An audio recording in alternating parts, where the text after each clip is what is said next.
Ողջույն սիրելի ընկերներ, այսօր խոսելու ենք 2026 թվականի մայիս ամսվա կանխատեսումների մասին մեր շատ սիրելի կրակի նշանի ներկայացուցիչներից։ Սիրելի ընկերներ, մայիս ամիսը լինելու է բավականին հետաքրքիր և էմոցիոնալ առումով բավականին բարձր դինամիկայով, քանի որ ամսվա ընթացքում երկու լիալուսին ենք ունենալու նախ ամսվա սկզբում և ամսվա վերջում, ինչը այնքան էլ կրկնվող երևույթ չէ, այսինքն սովորաբար ամսվա ընթացքում մեկ նորալուսին և մեկ լիալուսին ենք ունենում։ Բացի դրանից, մայիս ամիսը հետաքրքիր ամիս է այն առումով, որ բավականին արագ է ընթանալու, որովհետև հետընթաց մոլորակներ չունենք, քաոսային իրավիճակներ չունենք և կարելի է ասել, բացի մի քանի օրերից, ընդհանրապես լարված ասպեկտացիաներ այնքան էլ չունենք։ Դե ինչ, մեր առաջին կրակի նշանի ներկայացուցիչները մեր շատ սիրելի խոյերն են։ Սիրելի խոյեր, մայիսի 1-ին լիալուսին է տեղի ունենում ձեր 8-րդ ոլորտում և ինչ-որ մի հարց, որը կար կապված ֆինանսական խնդիրների հետ, այդ հարցը կարող է լուծվել։ Միգուցե բանկային ինչ-որ հարցեր, միգուցե ֆինանսավորման հետ կապված խնդիրներ, միգուցե դուք պարտք ունեք ինչ-որ մեկին վերադարձնում եք, կամ միգուցե ձեր պարտքն են վերադարձնում։ Եվ այդ խնդիրը ամսվա սկզբում արդեն լուծվում է։ Ամսի 3-ին Մերկուրի մոլորակը տեղափոխվում է ձեր երկրորդ ֆինանսական դաշտ, ինչը նշանակում է, որ խոյերի մոտ ակտիվանում են ֆինանսները։ Իդեպ նշեմ, որ արևը մինչև մայիսի 20-ը գտնվում է ձեր երկրորդ ֆինանսական ոլորտում, որը նշանակում է, որ ձեր ուշադրությունը մայիս ամսի, ուրեմն մինչև 20-ը կենտրոնացած է լինելու ձեր էներգիան ֆինանսական խնդիրների լուծման վրա։ Ամսի 3-ից, երբ Մերկուրին մուտք է գործում երկրորդ ֆինանսական դաշտ, այստեղ շատ արագ է Մերկուրին, որովհետև ամսի 17-ին արդեն հասցնում է կրկին տեղափոխվել այլ ոլորտ և նշանակում է ժամանակահատվածում միգուցե կունենաք հետաքրքիր մտքեր կապված ֆինանսավորման ծրագրերի հետ, կամ միգուցե այստեղ որոշակի տեղեկություն, ինֆորմացիա կփնտրեք աշխատանքի հետ կապված, աշխատավարձի բարձրացման հետ կապված, կամ միգուցե դուք ինքներդ կզբաղվեք ինչ-որ կարգի թղթաբանությամբ։ Ամսի 5-ին ձեր գլխավոր մոլորակ Մարսը, որը մինչև ամսի 18-ը գտնվում է ձեր առաջին ոլորտում և սիրելի խոյեր, այն ձեզ տալիս է անսպառ էներգիա և ակտիվություն, ուրեմն և նաև ինչու՞ չէ ագրեսիվություն, ամսի 5-ին արդեն իր ագրեսիվ դրսևորումն է ունենում Յուպիտեր մոլորակի նկատմամբ, որը ձեր 4-րդ ոլորտում է, նշանակում է մայիսի 5-ը կարող է լինել լարված կոնֆլիկտային օր կապված տան անդամների հետ, կապված ինչ-որ անշարժ գույքի հետ, կապված ինչ-որ հողատարածքի հետ, կապված ինչ-որ ենթադրենք հարցի շուրջ, որը ենթադրենք քննարկվում է ձեր տան պատերի ներսում։ Ամսի 16-ին նորալուսին է տեղի ունենում կրկին ձեր երկրորդ ֆինանսական դաշտում և այստեղ նորություններ սպասեք։ Միգուցե նոր աշխատանք, միգուցե նոր աշխատավարձ, նոր աշխատավայր, միգուցե լրացուցիչ այստեղ եկամուտների մասին արդեն կարող եք խոսել, նոր հնարավորություններ կստեղծվեն բացի ձեր հիմնական աշխատանքից, նաև կատարել ինչ-որ լրացուցիչ աշխատանքներ, որոնց համար դուք կունենաք ֆինանսական հնարավորություններ։ Ամսի 17-ին Մերկուրին արդեն տեղափոխվում է երրորդ ոլորտ և աստիճանաբար արդեն ամսի 17-ից կարելի է ասել ինֆորմացիան, մեր ամբողջ էներգիան և կենտրոնացումը տեղափոխվում է ճամփորդությունների վրա, փաստաթղթային հարցերի վրա, դասընթացների վրա, ինչու՞ չէ սիրելի խոյեր, ամսի 17-ից հետո մինչև ամսվա վերջ շատ լավ է ընդհանրապես առք ու վաճառքի համար, որովհետև Մերկուրին երրորդ ոլորտում շատ ուժեղ է, սա երկորյակի նշանն է և այստեղ, եթե դուք զբաղվում եք նման գործունեությամբ, ապա այստեղ ձեր գործերը շատ հաջող կարող են լինել։ Ամսի 18-ին արդեն Մարսը լքում է ձեր առաջին ոլորտը և այստեղ մի փոքր արդեն կհանգստանաք դուք, որովհետև եթե մինչ այդ դուք ձեր ձեռքը խփել եք սեղանին և ասել եք, որ իմ ասածով պետք է լինի, ապա ամսի 18-ից հետո արդեն այդ էներգիան ձեզ լքում է, որովհետև Մարսը տեղափոխվում է երկրորդ ոլորտ և նշանակում է, որ դուք այստեղ ավելի շատ կմտածեք ինչ-որ ֆինանսական գործունեության մասին։ Ամսի 19-ին Վեներա մոլորակը տեղափոխվում է ձեր 4-րդ ոլորտ եւ նշանակում է այստեղ ինչ-որ հաճելի իրավիճակ կարող է լինել ձեր տանը, միգուցե վերանորոգում կարող եք սկսել, միգուցե տան մեջ ինչ-որ ձևափոխություն կարող եք կատարել, ինչ-որ տեխնիկա կամ կահույք կարող եք գնել, կամ ինչու՞ չէ հաճելի հյուրեր կարող են գալ ամսի 19-ից հետո։ Սակայն հենց նույն օրը Վեներան տեղափոխվելով 4-րդ ոլորտ, սեքստիլ է կազմում Մարս մոլորակի հետ, որը ձեր երկրորդ ֆինանսական դաշտում է եւ նշանակում է այս երկու հակառակ սեռի էներգիաների միջև այս սեքստիլը Վեներա Մարսի միջև կարող է բերել շատ լավ հանդիպում, շատ լավ ծանոթություն հակառակ սեռի ներկայացուցիչների միջև։ Ամսի 22-ին տեղի է ունենում հետաքրքիր միություն, Արևի եւ Ուրանի միությունը ձեր 3-րդ ոլորտում, սիրելի խոյեր։ 3-րդ ոլորտը սա մեր մտերիմ մարդիկ են, եղբայրները, քույրերը, հարևանները, նրանց հետ կապված ինչ-որ շոկային իրադարձություն կարող է տեղի ունենալ, կամ ավտոմեքենայի հետ կապված ինչ-որ հարց կարող է տեղի ունենալ։ Եվ տեսեք, քանի որ Ուրան մոլորակը անկանխատեսելի է, մենք պարզապես ենթադրել, որ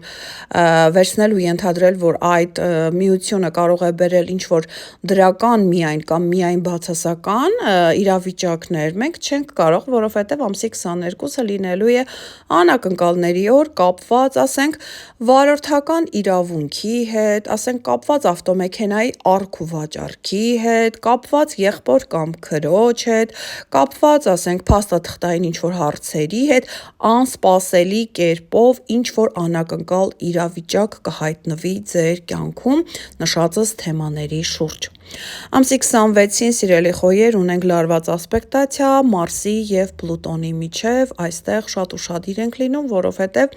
ամսի 26-ին գումար կորցնելու վտանգը շատ մեծ է, առավել եւս օնլայն հարթակում։ Ամսի 29-ին նույնպես ունենք մի փոքր լարվածություն, սիրելիները, Սատուրն մոլորակը ձեր առաջին ոլորտում է եւ այստեղ շատ խոյեր հավանաբար փետրվարի կեսերից զգացել են, որ իրենց կյանքում ամեն ինչ չէ, որ շատ սահուն ու հարթ է գնում, որովհետեւ Սատուրնը այստեղ ժամանակ առ ժամանակ ձեզ փորձում է խանգարել եւ Վեներայի Սատուրնի այս քառանկյունը կարող է կրկին հիասթափություն առաջացնել ձեր կյանքում կապված ենթադրենք ինչ-որ իգական սեռի ներկայացուցչի հետ, կամ այստեղ նաև ինչ-որ մի հարց, որը ձեր տան մեջ է քննարկվում, այդ հարցը կարող է ձեզ հունից հանել։ Եվ վերջին իրադարձությունը ամսի 31-ին նշեցի, արդեն ունենք երկրորդ լիալուսինը, այն տեղի է ունենում ձեր 9-րդ ոլորտում, նշանակում է այս լիալուսինը 9-րդ ոլորտում կարող է բերել ձեզ ճամփորդելու հնարավորություն, ասենք դուք ցանկանում եք մեկնել արտերկիր եւ այժմ արդեն ունեք այդ հնարավորությունը եւ այդ օրերին մեկնում եք, կամ այստեղ ինչ-որ դատական գործընթաց կար երկար ցկցկվող, մայիսի 31-ին կամ նրա մոտակա օրերին լուծվում է այդ հարցը, կամ այստեղ նաեւ 9-րդ ոլորտը ենթադրում է ուսումնական ինչ-որ գործընթացներ, հնարավոր է մայիսի 31-ին ավարտվում է կամ ինչ-որ քննություն եք հանձնում կամ ինչ-որ դասընթաց եք վերջացնում։ Դե այն սիրելիներս, այսքանը ձեր 2026 թվականի մայիս ամսվա կանխատեսումների մասին, այժմ ես խոսեմ մեր հաջորդ գրակի նշանի ներկայացուցիչներից։ Ողջունում եմ մեր շատ սիրելի առույցներին, սիրելիներս, մայիս ամիսը ձեզ համար նույնպես շատ կարևոր է, սակայն կարելի ասել այստեղ ձեր ուշադրությունը կենտրոնացնում եք տան անդամների վրա, միգուցե ձեր տանը ինչ-որ կարևոր իրադարձություն է տեղի ունեցել, կամ դեռ տեղի պիտի ունենա, կամ այստեղ նաև ձեր ամուսնական կարգավիճակի վրա, որովհետև այստեղ լիալուսին եւ նորալուսին ունենք 4-րդ եւ 10-րդ կարևորագույն ոլորտներում։ Սիրելի առույցներ, մայիսի 1-ին ունենք արդեն առաջին լիալուսինը ձեր 4-րդ ոլորտում, ինչը նշանակում է, որ վերջակետ է դրվում այն հարցին, որը կար կապված միգուցե անշարժ գույքի հետ, միգուցե անշարժ գույքի առք ու վաճառքի հետ, կամ տան անդամներից ինչ-որ մեկի հետ, միգուցե ձեր տան անդամներից մեկը որոշում է մեկնել եւ այլ տեղում ապրել։ Կամ հնարավոր է, որ դուք ասենք մինչ այդ տան հետ կապված ինչ-որ ձևափոխություն եք կատարում, վերանորոգում եք կատարում, այժմ այդ վերանորոգումը ավարտվում է։ Կամ այստեղ նաև հնարավոր է, որ դուք ասենք ստիպված եք տեղափոխվել մի տնից լրիվ այլ տուն այդ օրերին։ Ամսի 3-ին Մերկուրի մոլորակը տեղափոխվում է ձեր 10-րդ ոլորտ, սիրելիներս, երբ Մերկուրին 10-րդ ոլորտում է, նշանակում է մեր ամբողջ ուշադրությունը, մեր ամբողջ ուրեմն կենտրոնացումը լինում է մեր կարիերայի, մեր հասարակական դիրքի վրա, սա նշանակում է, որ դուք, քանի որ առույցները շատ են սիրում, որ իրենց գովեն, իրենցով հիանան, այստեղ Մերկուրին բերում է, կարելի ասել դրա կրկնակի զգացումը, այսինքն այստեղ դուք ավելի շատ կուզեք լինել ուշադրության կենտրոնում, շատ կուզեք, որ ձեզանից խոսեն մարդիկ։ Ամսի 5-ին ունենք Մարսի և Յուպիտերի մեջ լարվածություն, սիրելիներս, ամսի 5-ը հաջողորդ չէ դատական հարցեր լուծելու համար, փաստաթղթային խնդիրների համար, ճամփորդելու համար, ամսի 5-ը կարող է լինել վթարային օր։ Ամսի 16-ին, սիրելի առույցներ, ունենք նորալուսին կրկին ձեր 10-րդ ոլորտում, ինչը նշանակում է, որ միայնակ առույցներին սպասվում է շատ կարևոր ծանոթություն մայիսի 16-ից հետո, որովհետև 10-րդ ոլորտը բերում է ամուսնական կարգավիճակի փոփոխություն։ Այստեղ նաև ամսի 16-ից հետո, այս նորալուսնից հետո հնարավոր է ձեզ նոր աշխատանք, նոր պաշտոն առաջարկեն, կամ եթե դուք արդեն զբաղեցնում եք որևէ պաշտոն, ասենք պաշտոնի բարձրացում լինի։ Այստեղ նաև ենթադրվում է, որ եթե դուք աշխատում եք ինչ-որ մեկի ենթակայության ներքո, հնարավոր է նոր ղեկավարություն ունենաք մայիսի 16-ից հետո։ Նաև այստեղ նորություններ կարող են լինել ձեր ամուսնու կամ կնոջ կյանքում։ Ամսի 17-ին Մերկուրին արդեն մեր արագաշարժ տեղափոխվում է ձեր 11-րդ ոլորտ, ինչը նշանակում է, որ ամսի 17-ից հետո առույցները բավականաչափ ակտիվ են լինելու ընկերական միջոցառումների ժամանակ, նաև օնլայն հարթակում։ Ամսի 18-ին Մարսն է տեղափոխվում ձեր 10-րդ ոլորտ, սիրելի առույցներ, այստեղ արդեն պետք է զգուշանալ, որովհետև երբ Մարսը գտնվում է որևիցե ոլորտում, այնտեղ սկսում են հասունանալ կոնֆլիկտները։ Երբ Մարսը գտնվում է 10-րդ ոլորտում, այստեղ սկսում է տիրել անհաշտ կոլեկտիվ, որտեղ որ դուք աշխատում եք, կամ անհաշտ ընտանիք, որտեղ անընդհատ կոնֆլիկտային իրավիճակներ են առաջանում, եւ դուք այստեղ կարող եք այդ հարցը մի փոքր ավելի հանգիստ ու դրական մոտենալ, որպեսզի չհասունանա այդ կոնֆլիկտը։ Ամսի 21-ից արդեն արևը, որը մինչ այդ գտնվում էր ձեր 10-րդ ոլորտում, լքում է, ձեր 10-րդ ոլորտը տեղափոխվում է 11-րդ ոլորտ։ Սիրելի առույցներ, ամսի 21-ից հետո կարելի ասել մայիս ամսվա վերջին 10-օրյակը ձեզ համար ավելի թեթև, հաճելի միջավայրում է անցնելու, որովհետև այստեղ արևը, ձեր գլխավոր մոլորակը գտնվելով 11-րդ ոլորտում բերում է շատ հանդիպումներ, ընկերական միջոցառումներ, միգուցե մեծ կոլեկտիվում աշխատելու հնարավորություն, միգուցե օնլայն հարթակում շատ շփումներ, կամ եթե օրինակ դուք մտածում եք օնլայն հարթակում ինչ-որ բիզնես սկսելու մասին, ապա ամսի 21-ից հետո արդեն այդ ամենին նպաստում է ձեր գլխավոր մոլորակը։ Եվ ամսի 22-ին, սիրելիներս, ձեր գլխավոր մոլորակ արևը միանում է Ուրանին ձեր 11-րդ ոլորտում։ Սիրելի առույցներ, վերջին 7.5 տարիների ընթացքում Ուրանը եղել էր ձեր 10-րդ ոլորտում, Ուրանի մասին ես արդեն ունեմ հանգամանալից հոլովակ, եթե այն դեռ չեք դիտել, կարող եք դիտել իմեջում, ուրեմն տեսեք, Ուրանը վերջին 7.5 տարիների ընթացքում արևի հետ միացել էր ընդամենը ձեր 10-րդ ոլորտում, ինչը ձեր ուրեմն անձնական արևի նկատմամբ կազմել էր լարվածություն, այսինքն արևի և Ուրանի միությունները ձեր նշանի հանդեպ եղել էին, անցել էին շատ լարված, որովհետև դրանք ազդել էին ձեր ամուսնական կարգավիճակի վրա, ձեր ընտանեկան անդորրի վրա, ձեր աշխատանքի որակի վրա և ձեր փոխհարաբերությունների վրա, որ կար ձեր ղեկավարության հետ։ Այժմ արդեն Ուրանը ապրիլի 26-ից ձեր 11-րդ ոլորտում է, ինչը ձեզ համար շատ բարենպաստ է, որովհետև ամսի 22-ին արևի և Ուրանի միությունը կարող է բերել անակնկալ ծանոթություն օնլայն հարթակում, որը ձեզ համար շատ կարևոր կլինի։ Ամսի 26-ին ունենք Մարսի, Պլուտոնի լարված քառանկյունը, սիրելի առույցներ, Պլուտոնը գտնվում է 7-րդ ոլորտում եւ ընդհանրապես Պլուտոնի ցանկացած լարված ասպեկտացիայից պետք է զգուշանալ, որովհետեւ այն ձեր անձնական արևի նկատմամբ ընդդիմություն է կազմում եւ ցանկացած լարված ասպեկտ Պլուտոնը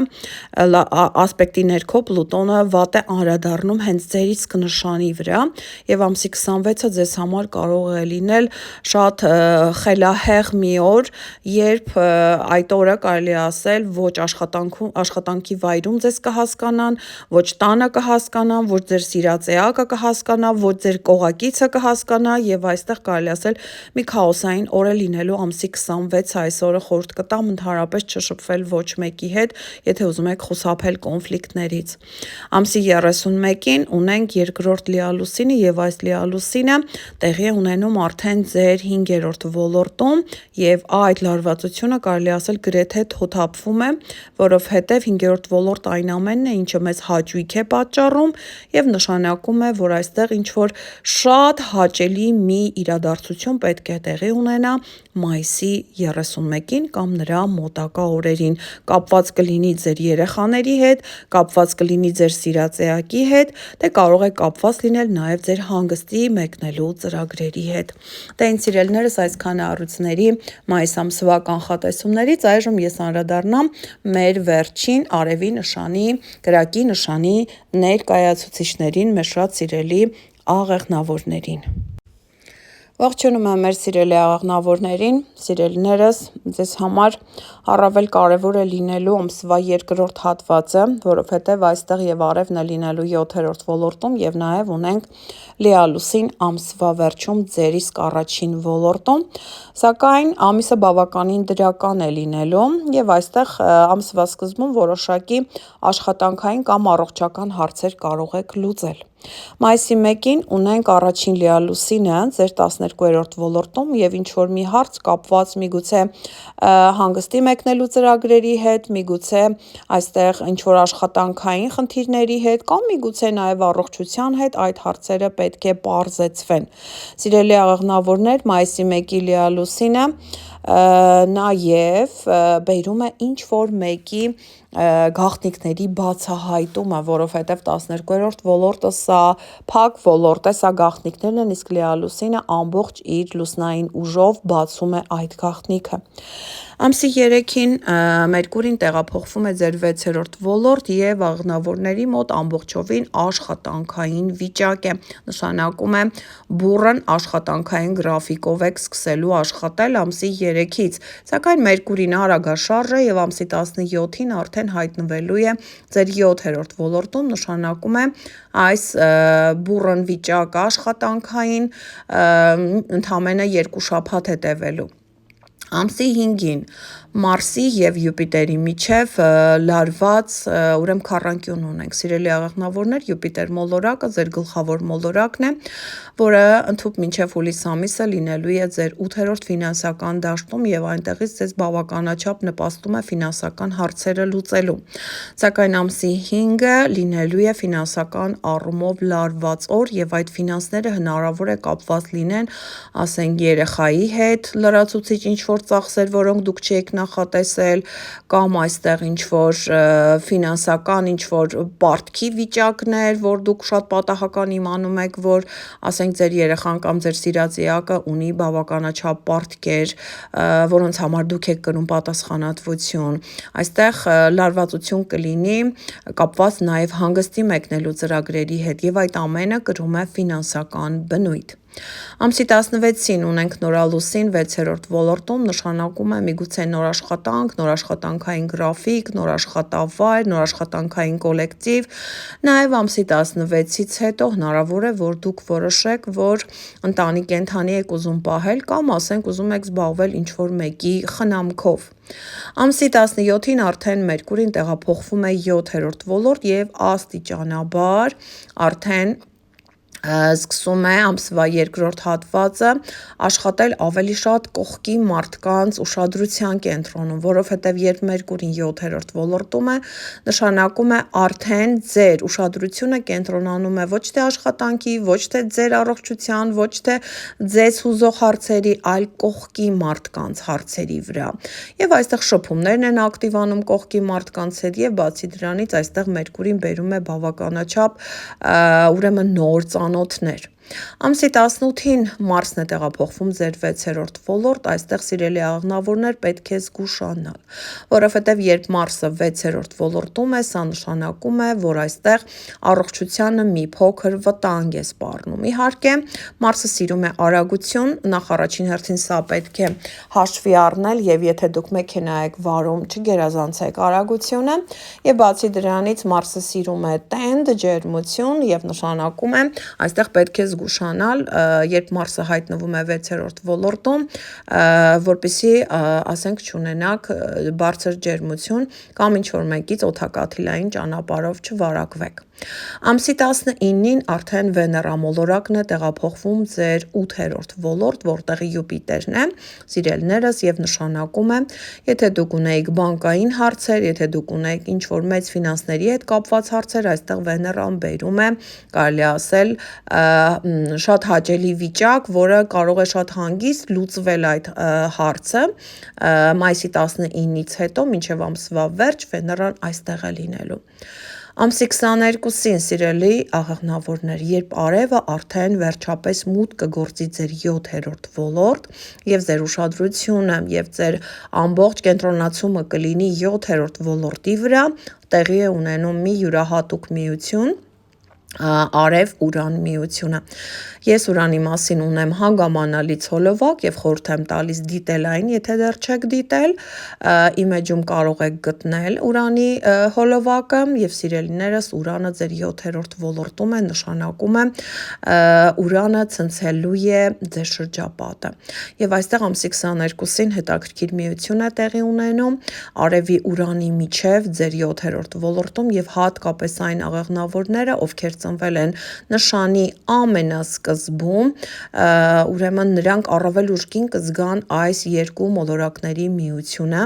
որովհետև այն ձեր շրջապատի մարդկանց հետ կապված առաջացնելու է ինչ-որ շոկային իրավիճակ, ինչ-որ բան եք իմանալու այն մարդկանց մասին, ում հետ դուք շփվում եք, կամ ասենք, ինչ-որ մարդ է հայտնվելու ձեր շրջապատում, որի մասին անգամ երազել չէիք կարող, այսինքն շատ կարևոր մարդ ձեր կյանքի համար,